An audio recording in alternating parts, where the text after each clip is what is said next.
This is by far the largest fish I've ever spearfished in the Bahamas, and by method of Polespear.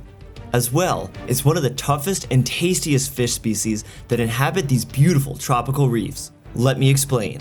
The Bahamas is well known for consistently having some of the cleanest water in the entire world. Spanning more than 600 miles long by 400 miles wide, this beautiful country consists of a massive area that holds many pristine reefs ripe for exploration and underwater hunting.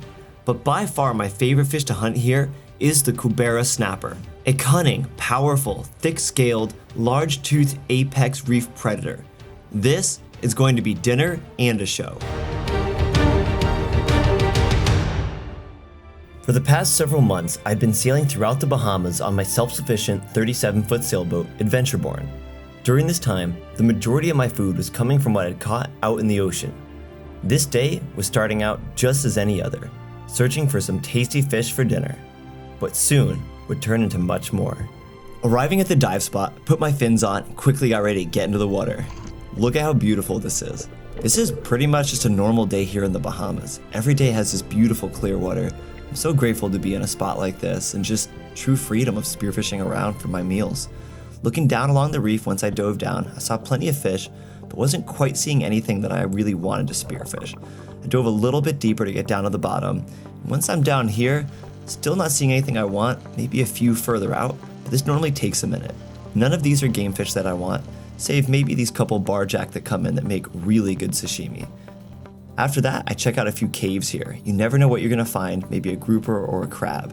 See a few more barjacks coming through, but I'm gonna save those for Maria. She's looking to try to learn how to spearfish today and get a few new species under her belt.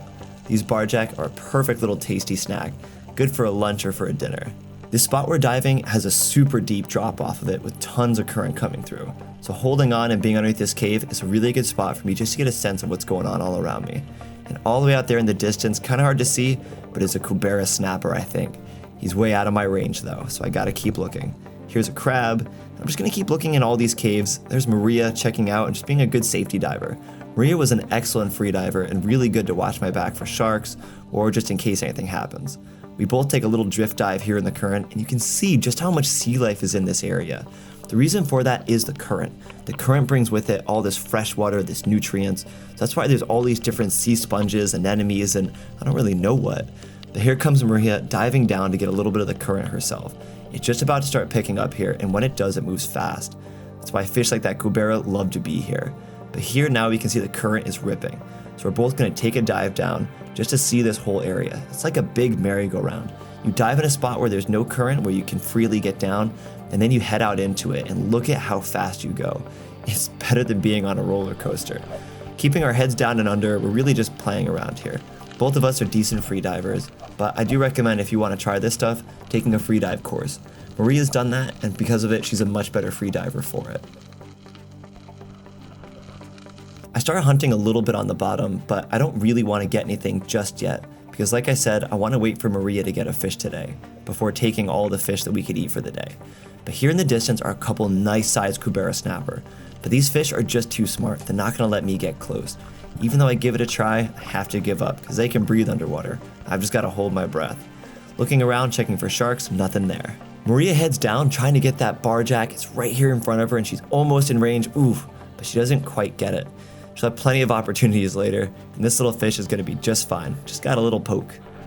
I take this dive down on my own just to scope out a cave. You never know what's down in there. Big fish love to hang out. But again, I want to be cautious. I don't want to take anything just yet, giving Maria the good chance to get a fish for the day. She misses on another fish and tells me that I can go after a big fish if I want. Remember, we're only going to take one fish today because we don't need any more. Try to hold your breath as I dive down. This dive's kind of unique. I had my Polespear already on a ledge over the bottom, just so that way I didn't have to bring it down with me. Grabbing it, it's a 9-foot Nomad roller Polespear made by Headhunter. In my opinion, the best Polespear on the market, which is why I'm using it. I'm gonna load up, then I'm gonna dive down. And pretty quickly I see a black grouper, a delicious fish that I have terrible luck getting. But I'm in range and... Nope, I only barely wing it a little bit. A small wound, but still I wanna see if I can follow up and get the fish. I reload my Polespear, get ready to dive after it. There it is, going into the cave. That cave goes really far back. But then just as I come in, I see this massive Cubera snapper. Get ready, be in the right spot. Got it. Now the fish begins to fight as hard as possible. It's already bent part of my Polespear, and if I let go, it's gonna take the Polespear away from me, and there goes $500. I have to hold on. This Polespear is everything that will get me my dinner. I'm gonna start rock climbing up the side of this cliff and kicking as hard as I can. This is a pure fight, mano a mano, one against the other. I cannot let go. I have to take this fish to the surface with me. I have to breathe. I'm almost there. That first breath feels so good, but I'm not out of the woods yet. I actually push the fish up onto land just in case it has any more big death throes. This fish is powerful, and I don't want to get caught in the wrong spot by it and have it slip away, especially dragging my Polespear. I tell Maria to watch out for sharks, and she does a great job covering my back. This is a really dangerous area, and I really have to be careful not to get bitten from behind by a shark that's looking for an easy meal. The fish and me are both exhausted in this, but I hold on tight, catching my breath. I know the fish has limited time left, so I quickly cut off some of the gills to let it bleed out. This is good for a number of reasons. It lets the fish go to sleep with as little pain as possible. I give Maria a knuckle bump, and we're so happy with this catch. This is gonna feed us for days and days and be shared with many locals. This is a terrific fish to get, the biggest Cubera snapper I have ever gotten. Again, I keep ripping gills on this because I want to bleed the fish. That's gonna preserve the best quality of meat here. Having blood in the meat stagnant after you kill the fish is never good, so I try to rip, and in this case actually cut the gills. Normally I can rip by hand with my gloves on, but here it's just too big and too thick. So I wedge the knife so I can cut the main artery. Think of this as the aorta of the fish. Cutting that allows me to get in and pull everything out. The area I was doing this now, I had my back to some cliffs, and I knew there was no sharks around just yet. It would still take them a little while to come in. Next, I couldn't help myself but have a little shenanigans with this little Nassau grouper. I believe these scars on the side of the fish are from other fly spears that potentially Bahamians or other sailors like myself would have tried to spear this fish with. But these wouldn't have worked, and the fish was healing and was going to be just fine. Thankfully, my shot went right through the cheek plate with the slip tip engaging. There was no ripping that shot out. It was always going to stay in, and I'm so happy that it did because this is a truly massive Cubera snapper. Finally, we look and the sharks have arrived. They're gonna start picking up some of the scraps, but because the fish isn't fighting and isn't sending those vibrations through the water, there won't be a frenzy going on. Here we can see a shark, Cubera, and even a barracuda, all wanting to get in on the feast. The little remora that used to be on this big Cubera snapper is now on me. Pretty cute little thing. You can tell if it's a good fish or not by if it has a remora on it. Only big fish, or usually sharks, will carry remoras on them. These are little cute scavenger fish. What a beast of a fish. These are shots from Polespears before it survived. The one through the cheek plate. That shot does not come back out. What an incredible fish.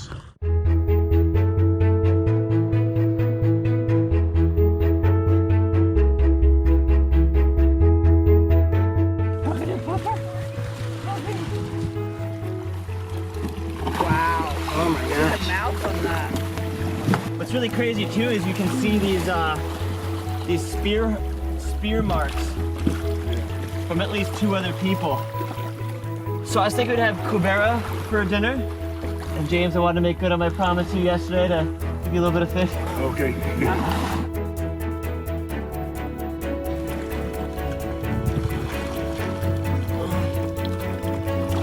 Oh, it's not that heavy.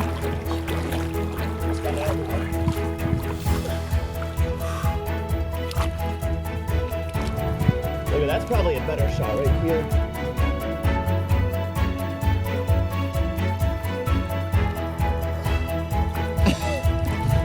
Come on, put him up. You mean like up, up? Of course, up. I don't know if you'll like hold for that.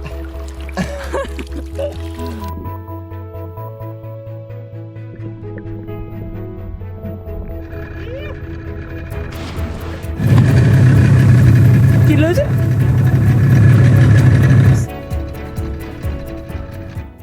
Now I can begin one of my favorite parts of this entire process, cleaning the fish. This is where I'm going to want to fillet the fish, get the cheek meat, remove the jaws from my own trophy, as well as see what else I can use on the rest of the fish to make sure as little goes to waste as possible. Now whatever isn't used here goes directly back into the ocean. That's going to feed crabs and shrimp and other little scavenger fish and other creatures. It's a good thing I built a swim platform so I could fillet fish this size. I'm actually slipping the knife between all the scales, which is good. It's actually kind of easier than filleting a small one. I've never put my foot into the belly of an animal so I could remove the head. There we go. Actually pretty easy. Get this thing off. So I just took the cheek out from this. The cheek meat is like the filet mignon of the fish. Absolutely delicious. Gonna get both those out of there. Next, I begin working on the fillets now that I don't have the head in the way. This is a lot easier now and I can really focus on getting as much of the meat away from the spine. Look at the size of the scales on this fish. That's just how tough these fish are. In between cuts, often I'll sharpen my fillet knives because they can get that dull. I'm very careful to try to extract as much meat as possible up against the vertebrae, the backbone, and all the other rib bones that go the length of the fish. Bigger fish like this are actually easier to fillet because it's easier to get the knife in between all the bones because they're much larger. Smaller fish, you end up cutting through and missing bones, but you won't miss a bone on a fish like this. It takes quite a bit just to get one fillet off, but look at the size of this. This is an absolutely massive amount of meat. There's still a little more to be trimmed off, but that's mostly all pure food. I now begin working on cutting off through the tail of the other one, and again I'm going to follow my knife along the ridge of this fish, trying to separate both the fillets from the backbone.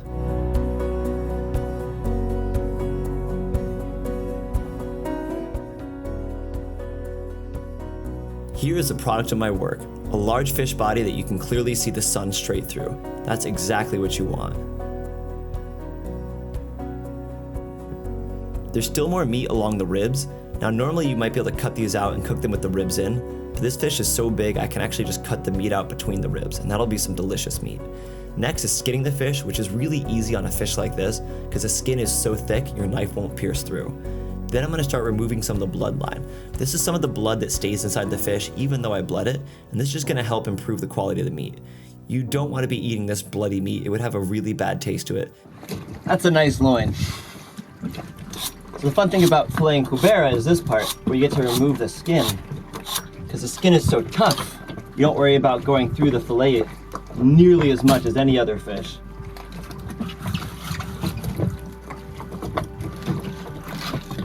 Fun part of filleting these fish.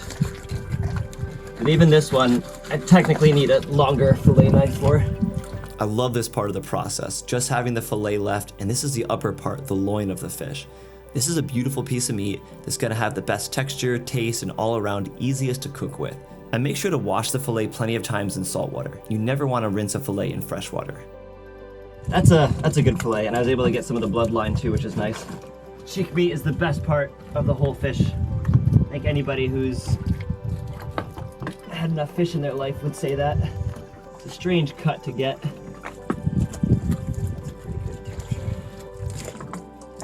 That was pretty good. That got pretty much all of it. That's great. And what's cool is you don't have to actually fillet the cheek meat. You start on a piece of skin,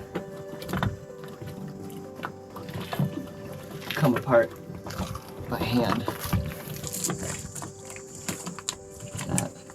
And I might trim some of this top, but that's pretty much all just the best edible meat right there. So I saw something in the fillet that I thought at first might have been a parasite.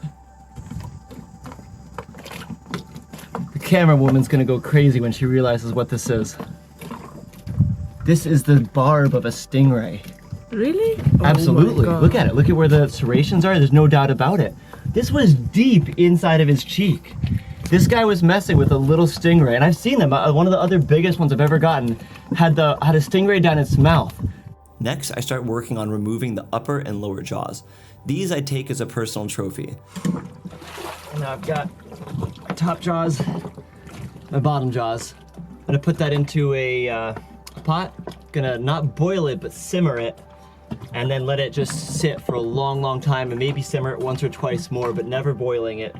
And yeah, then all the meat, all the skin, everything will just fall away, and you can just pull out the bones, and you pretty much only need maybe a toothpick and a toothbrush, and that's it. Get the whole thing clean.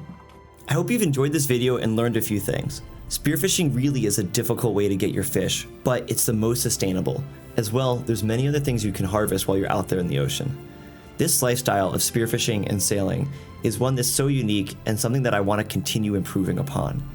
Let me know in the comments below what fish you'd like to see me hunt after next, and I'll see you on the next adventure. Thanks for joining me on this adventure.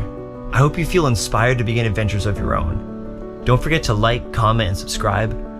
For an exclusive, in-depth look at this adventure lifestyle and to further support my channel, become a member of my Patreon crew. Link in the description. I'll see you on the next adventure.